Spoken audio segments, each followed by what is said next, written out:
Halo sahabat pecinta catur, selamat datang kembali di Catur Talk Indonesia. Dan permainan ini saya pilih atas request teman-teman, menunjukkan salah satu permainan terbaik dari Garry Kasparov. Tentunya di sini juga saya menunjukkan saat menghadapi yang juga favorit kita semuanya, magician dari Riga, Mikhail Tal. Dan kita akan menyaksikan bagaimana masa jayanya Garry Kasparov masih muda-mudanya menghadapi Mikhail Tal yang sudah mulai menuju usia renta, teman-teman. Dan permainan ini berlangsung di Brussel, ibu kota Belgia, tahun 1987. Dan bagaimana permainannya? Simak selengkapnya di Catur Talk Indonesia.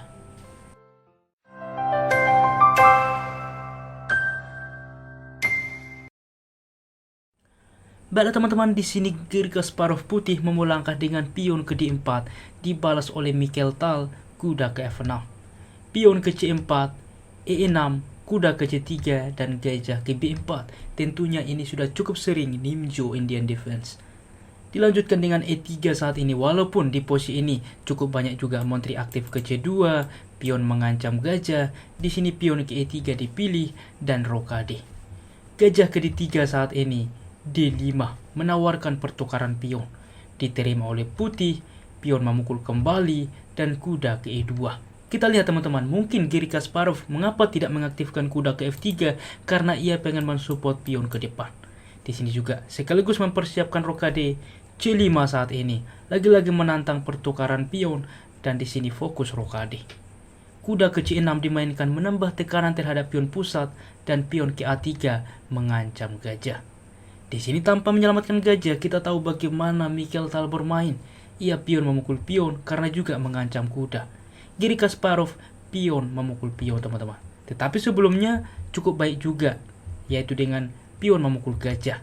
Di mana pion memukul kuda, maka pion memukul pion, struktur pion kembali baik, tetapi kuda ke E5. Mungkin inilah yang dihindari oleh Garry Kasparov, di mana kuda-kuda dari Mikhail Tal ke depan akan cukup berbahaya. Untuk itulah kita kembali di dalam posisi ini, Garry Kasparov lagi-lagi memukul pion kembali, dilanjutkan dengan gajah memukul kuda saat ini. Pion memukul gajah sebelumnya cukup menarik dicoba, khususnya bagi pemula juga. Ini sebuah taktik dengan kuda memukul gajah teman-teman, terlihat mengorbankan pion. Dan apabila kuda memukul pion ini, maka kita punya langkah yaitu dengan gajah memukul pion H7, skak membuka akses menteri, mengancam kuda. Dan di dalam posisi ini bahwa keaktifan bagi putih lebih dominan, dan juga kita lihat teman-teman, di sini juga putih lebih fleksibel. Kita kembali ke partai aslinya. Di posisi ini Garry Kasparov melanjutkan tentunya dengan pion memukul gajah, di mana mempersolid pion satu sama lain di pusat ke depan, dan kuda ke E7 mencoba bermanuver ke peta yang lebih aktif dan juga sebagai defender ke depan. Menteri ke C2 saat ini kita lihat menekan pion H7 sehingga apa? Kuda terikat saat ini. Gajah ke D7 dimainkan, mengaktifkan gajah juga membuka ruang bagi benteng ke depan. Gajah ke G5 langsung juga mengancam kuda, di mana apabila tetap kuda ini di sini, maka pion akan bertumpuk ke depan. Untuk itulah kuda ke G6 membuka menteri, melindungi kuda, dan F4 saat ini mendorong ke depan. Dan ini harus sangat diwaspadai teman-teman, sehingga hitam melanjutkan dengan H6 mengancam gajah. Karena sebelumnya apabila semisal kita ambil benteng ke C8 sesuai rencana sebelumnya, maka F5. Di sini kuda wajib kembali. Apabila kuda ke H8 berpindah, maka ada balasan kuda ke F4 dan ini cukup rentan ke depan. Kita lihat bermanuver mengancam kuda, sedangkan kuda sedang dipin. Apabila H6 saat ini mencoba mengancam gajah, di sini ada gajah ke H4. Tetap mempertahankan pinan. Benteng ke L8 kita ambil, menguasai file terbuka, tentunya kuda ke H5. Benteng ke C6, di sini gajah memukul kuda. Benteng memukul kembali, kuda memukul benteng. Jelas di dalam posisi ini kualitas putih lebih baik. Benteng ke F3, kita lihat teman-teman mengaktifkan benteng ke depan, dan di sini Garry Kasparov jauh lebih baik.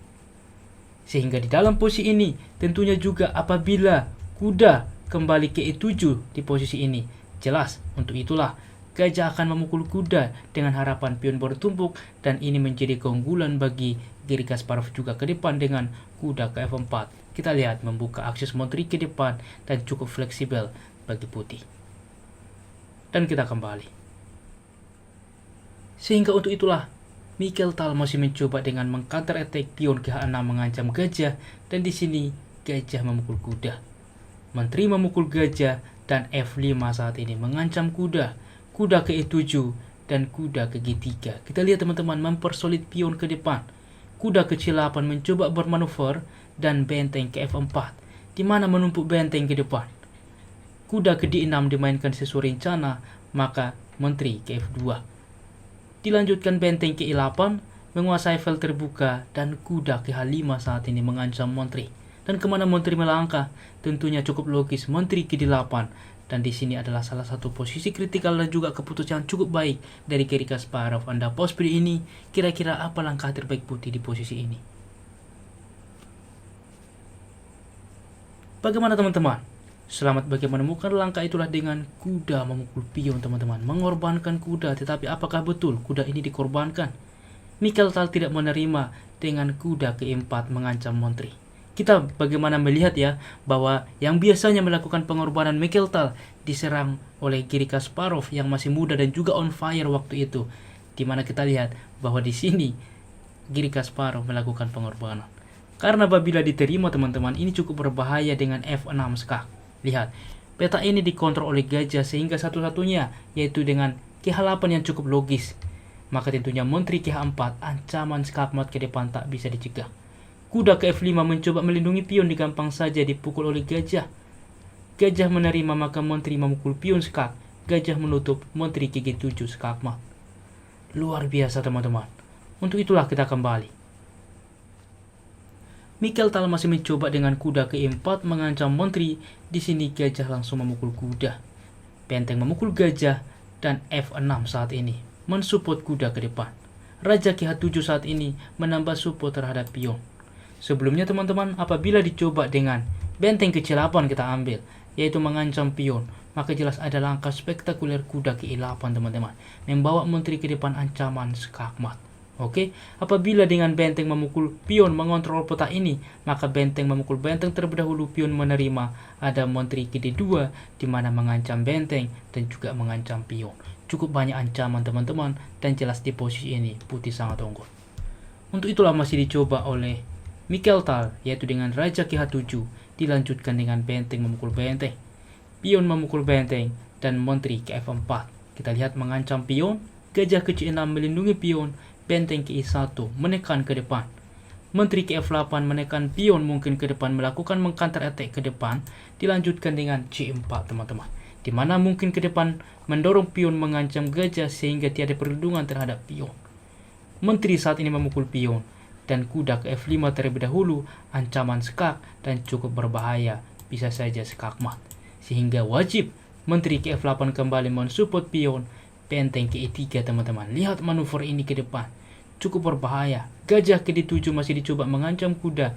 Benteng ke G3 fokus ancaman skak ke depan. Dilanjutkan dengan gajah memukul kuda. Akan tetapi setelah menteri memukul gajah skak, di sini juga Mikel Tal menyerah. Karena apa? Raja berpindah ke H8, maka benteng ke G7 ancaman skakmat ke depan. Kalau tidak, menteri harus diberikan. Jelas di dalam posisi ini kualitas putih lebih baik, dan untuk itulah di posisi sebelumnya Mikel Tal menyerah. Bagaimana teman-teman permainan ini? Kita lihat ya bagaimana era kejayaan Garry Kasparov dapat mengalahkan Mikel Tal. Dan semoga permainan ini bermanfaat dan juga menginspirasi dan juga menjawab bagi Anda yang merequest permainan salah satu pecatur terbaik sepanjang masa, Garry Kasparov. Dan jika kawan-kawan menyukai konten seperti ini, berikan like sehingga algoritma YouTube membaca video ini dan semakin banyak direkomendasikan bagi sahabat pecinta catur. Silahkan juga subscribe karena kita juga akan mengupdate ke depan turnamen catur dunia terupdate FIDE Grand Prix 2022. Salam catur talk Indonesia, sampai jumpa di video berikutnya. Keep sharing and keep loving. Bye bye.